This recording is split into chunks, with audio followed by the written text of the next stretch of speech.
or the forward crop stitch, creates this lovely little edging.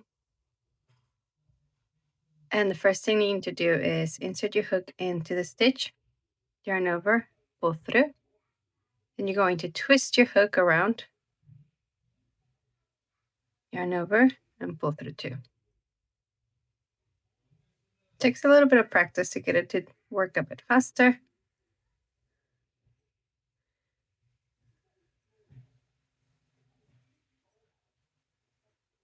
But after a while, it becomes much easier.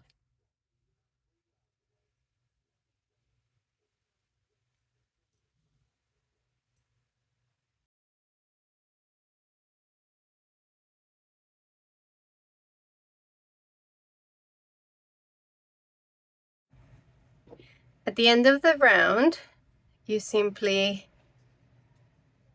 finish your stitch and then pull your yarn through.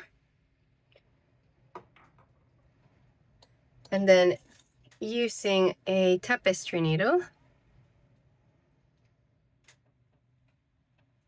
you should be able to close this gap by going into the beginning of that row and just sewing it there.